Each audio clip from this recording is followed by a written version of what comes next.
കഴിഞ്ഞ 10 വർഷമായി നമ്മുടെ റഹീസ് ആദ്യം ഉന്നയിച്ച ചോദ്യം അതാണ്. എന്തുകൊണ്ട് വെള്ളാപ്പള്ളി നടേശന് അല്ലെങ്കിൽ SNDPക്ക് അർഹമായ പ്രാതിനിധ്യം കൊടുക്കാൻ ഇടത് സർക്കാർ തയ്യാറായില്ല?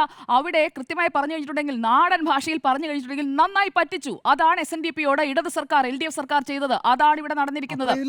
പറയട്ടെ, UDF സർക്കാരിന്റെ കാലത്ത് കിട്ടിയില്ല, LDF സർക്കാരിന്റെ കാലത്തും കിട്ടിയില്ല. അപ്പോൾ UDF ഉം LDF ഉം ഈഴവ വോട്ടുകൾ വേണം, OBC വോട്ട്, അത് പ്രധാനപ്പെട്ട. ഞാൻ പറഞ്ഞൊന്ന് പൂർത്തിയാക്കിക്കോട്ടെ. താങ്കൾ പറഞ്ഞപ്പോൾ എന്റെ ടേണിൽ പറയാനാണല്ലോ പറഞ്ഞു, ഞാൻ പൂർത്തിയാക്കട്ടെ എന്ന് പറയാം. പറയട്ടെ, ഞാൻ പറഞ്ഞു തീർക്കട്ടെ. അപ്പോൾ ഇടത് സർക്കാരായാലും UDF സർക്കാരായാലും രണ്ട് സർക്കാരുകളും SNDPക്ക് കാര്യമായി എന്തെങ്കിലും ചെയ്തു കൊടുത്തിട്ടുണ്ടോ, അല്ലെങ്കിൽ അവർക്ക് സ്കൂളുകൾ തുടങ്ങാൻ സാധിച്ചിട്ടുണ്ടോ? ഇല്ല എന്ന് തന്നെയാണ് ഉത്തരം. അല്ലെങ്കിൽ അതിന്റെ കണക്ക് വെള്ളാപ്പള്ളി നടേശൻ പറയട്ടെ. നടന്നിട്ടില്ല.